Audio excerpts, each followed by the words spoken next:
it's you, yeah. रूस में समंदर के किनारे एक बूढ़ा माहीगीर रहता था। वो मछलियाँ पकड़कर अपना गुजारा किया करता। समंदर के किनारे ही एक ऊंची चट्टान पर इसकी एक छोटी सी झोपड़ी थी। बूढ़ा बहुत ही नेक और साबित था, लेकिन इसकी बुढ़िया बहुत लालची और चिड़चिड़े मिजाज की थी। दुनिया में बहुत से लोगों की आदत ही ऐसी होती है कि अपने मौजूदा हालात पर उन्हें सब्र नहीं होता। उनकी ज़िंदगी रोते चिल्लाते ही गुजरती है। इसकी बुढ़िया की आदत ऐसी ही थी। बेचारा बूढ़ा माहीगीर दिन भर आंधी तूफान में समंदर के किनारे मछलियाँ पकड़ता और शाम को जब मछलियों से भरी हुई टोकरी लेकर घर आता तो वो बुढ़िया इसका बोझ उतारने और जाल सुखाने में मदद देने के बजाय उसे जली कटी सुनाती। ओहो, आगे दिन भर मटर गश्त करके मैं तो घर का काम करते करते थक गई और तुम हो के सारा दिन समुंदर के किनारे बंसनी बजाते रहते हो। बस दिन भर में इतनी ही मछलियाँ पकड़ी है, मालूम होता है कि तुम्हें जाल ही नहीं डालना आता। बेचारा बूढ़ा अपनी बुढ़िया की बकबक सुनने का आदी हो गया था। वो इसकी बात को अनसुनी करके खाना खाकर खुदा का शुक्रिया अदा करता और सो जाता। एक दिन ऐसा हुआ कि वह मामूल के मुताबिक समंदर के किनारे मछलियां पकड़ने गया।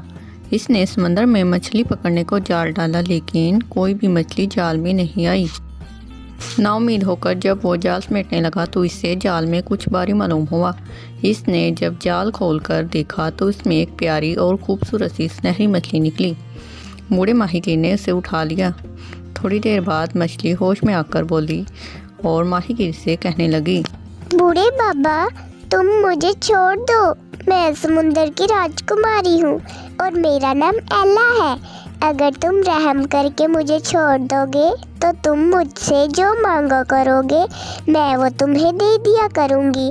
तुम्हारी सब गरीबी दूर कर दूँगी। बूढ़े माहीगीर को नन्ही सुनहरी मछली पर तरस आ गया और इसने इसे छोड़ दिया। मछली ने पानी में जाकर माहीगीर से कहा, तुम्हारा शुक्रिया बूढ़े बाबा कि तुमने मुझे आज़ाद कर दिया। अब तुम्हें ज़िंदगी में किसी भी चीज़ की ज़रूरत हो तो यहाँ आकर मुझे 3 बार पुकारना, मैं तुम्हारी मदद को आ जाऊंगी। सुनहरी मछली इसके बाद लहरों पर खेलती हुई अपने राजमहल वापस लौट गई। शाम को जब बूढ़ा माहीगीर खाली हाथ घर पहुंचा तो इसकी बुढ़िया ने उसे खूब बुरा भला कहा और खूब बातें सुनाई। जब इसके गुस्से का उबाल निकल गया तो बूढ़े ने उसे सुनहरी मछली की बात बताई। बुढ़िया इस वक्त लकड़ी की एक टूटी हुई बाल्टी में कपड़े धो रही थी। इसने चिढ़कर कहा, ओहो, ये तो सब झूठी बातें हैं। मैं तो तब मानूं कि तुम लकड़ी की एक नई बाल्टी ही इससे मांग कर ला दो। दूसरे दिन बूढ़े ने समंदर के किनारे जाकर पुकारा, राजकुमारी एला, राजकुमारी एला, तुम कहाँ हो? ज़रा मेरी बात ही सुन जाओ, राजकुमारी एला। बूढ़े का इतना कहना था कि रहमदिल सुनहरी मछली लहरों में खेलती हुई फौरन वहां आ पहुंची। बूढ़े माहीगीर ने उससे सलाम किया और अदब से बोला, ऐ समंदर की राजकुमारी, मेरी बुढ़िया को लकड़ी की एक नई बाल्टी चाहिए। इसकी ख्वाहिश पूरी हो गई है। ये कहकर सुनहरी मछली समंदर में गायब हो गई। घर आकर बूढ़े ने देखा कि पुरानी बाल्टी की जगह शीशम की लकड़ी की एक नई बाल्टी रखी हुई थी। बूढ़े ने सुनहरी मछली का शुक्रिया अदा किया, लेकिन वो भी सबर बुढ़िया इससे खुश ना हुई। वो नफरत से बोली, लकड़ी की बाल्टी कौन सी बड़ी चीज़ है जिसके लिए तुम शुक्रिया अदा कर रहे हो? कल तुम जाकर इससे कहना कि इस झोंपड़ी के बजाय हमें एक बड़ा सा मकान चाहिए। दूसरे दिन सुबह अंधेरे ही में इसने बूढ़े को कुछ खिलाए पिलाए बगैर ही समुद्र के किनारे भेज दिया।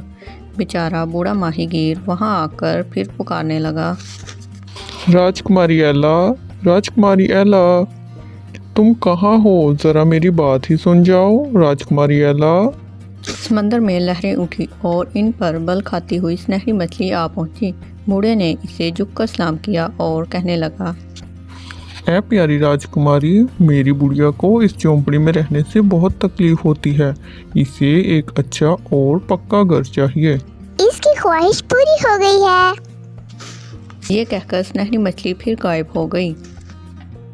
घर आकर बूढ़े ने देखा कि टूटी फूटी झोंपड़ी की जगह एक बढ़िया मकान खड़ा था। इसमें खाने पीने की चीज़ें और रहने के सब साजो सामान थे। सेहन में गाय बंधी हुई थी। घर के आसपास मुर्गियां दाना चुग रही थीं। चारों तरफ अनाज के लहलहाते खेत थे। ये सब देखकर बूढ़ा अपनी बुढ़िया से बोला, अब तो हम एक अच्छे खाते पीते किसान की तरह सुख से रहेंगे।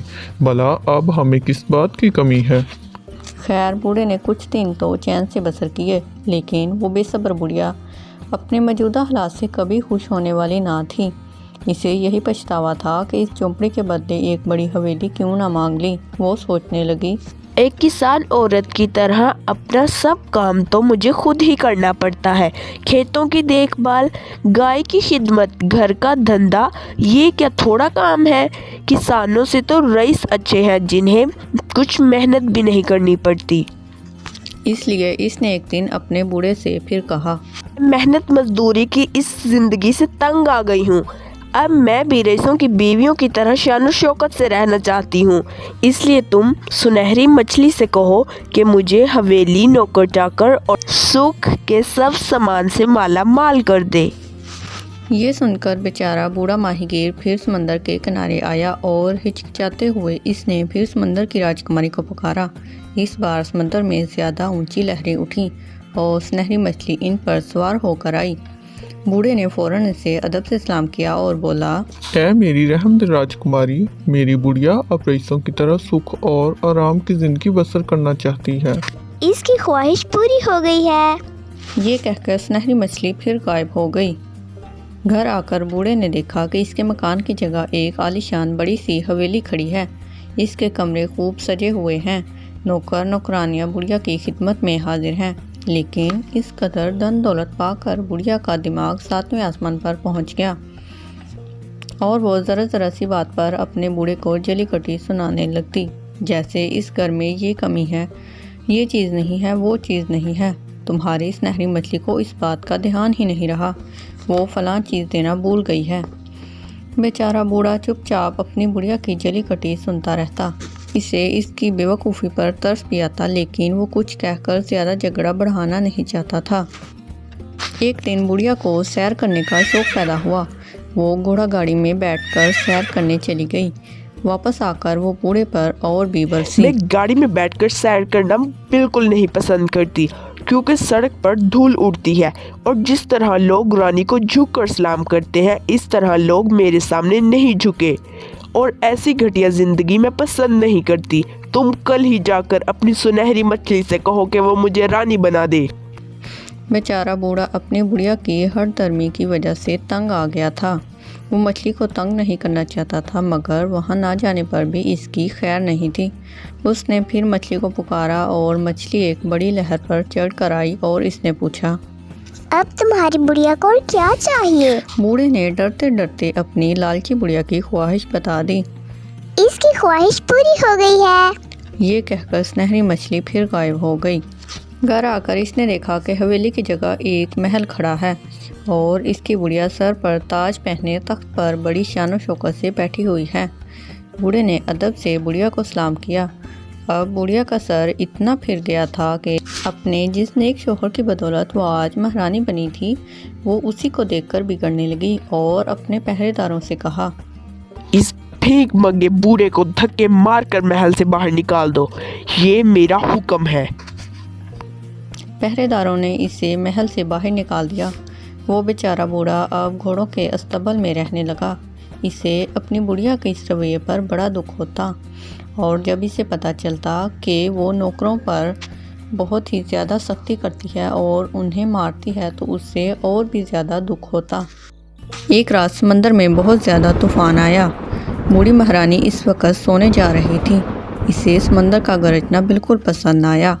कुछ देर अपने महल की खिड़की से वो समंदर को उछलता देखती रही। फिर इसके दिल में ख्याल आया, अगर मैं समुंदर की भी रानी बन जाऊं तो समुंदर को भी मेरा हुक्म मानना पड़ेगा। फिर वो मेरे सामने गरजेगा नहीं और समुंदर की रानी बन जाने के बाद मेरा हुक्म सुनहरी मछली पर भी चलेगा। फिर भला मुझसे बढ़कर कौन ताकतवर होगा। दूसरे ही दिन बुढ़िया के हुक्म पर सिपाहियों ने बूढ़े को महारानी के सामने पेश किया। बूढ़ा हैरान था कि अब दुनिया की ऐसी कौन सी चीज़ है जो उसे नहीं मिली। बूढ़ी महारानी ने बूढ़े को झंझोड़ते हुए कहा, तुम इसी वक्त समुंदर के किनारे जाओ और सुनहरी मछली को हुक्म दो कि मेरी महारानी समुंदर पर भी हुकूमत करना चाहती है और इसकी ख्वाहिश है कि तुम भी अपनी सहेलियों के साथ इसकी खिदमत में हाजिर हो। बूढ़े को हैरानी से अपनी तरफ तकते देखकर बुढ़िया ने डपट कर कहा, जाओ, देख क्या रहे हो, इसी वक्त जाओ, मेरा हुक्म है, तुम्हें जाना ही होगा, जाओ। बेचारा बूढ़ा दुखी और गमगीन दिल से समंदर के किनारे आया और इसने बहुत ही ज़्यादा डरते डरते मछली को पुकारा। मछली गरजती हुई लहरों पर चढ़कर आई और इसने राजकुमारी की तरह पूछा, बूढ़े बाबा, अब महारानी बनने के बाद भी क्या तुम्हारी बुढ़िया की कोई ख्वाहिश बाकी रह गई है? बूढ़े ने डरते डरते अपनी बुढ़िया की गरूर भरी ख्वाहिश कह सुनाई। ये सुनकर समंदर गुस्से में आकर गरजने लगा। लहरों की गड़गड़ाहट के साथ ही सुनहरी मछली गायब हो गई। कुछ जवाब ना पाकर बूढ़ा वापस आ गया तो वहाँ के बदले हुए रंग ढंग देखकर हैरान रह गया। ना वहाँ महल था, ना नौकर चाकर, इनकी जगह वही पुरानी झोंपड़ी थी और वही टूटी बाल्टी। बेसब्र बुढ़िया टूटी हुई बाल्टी में कपड़े धो रही थी। ये देखकर बूढ़ा माहीगीर एक फलसफी की तरह बोला, बेसब्र इंसान दुनिया में कभी सुख नहीं पा सकता। गुरूर का सर नीचा होकर ही रहता है। प्यारे बच्चों, अगर आपको मेरी वीडियो पसंद आती है तो उसे लाइक, शेयर एंड सब्सक्राइब करना मत भूलिएगा ताकि मेरी हर वीडियो आप तक पहुंच सके। Thank you so much.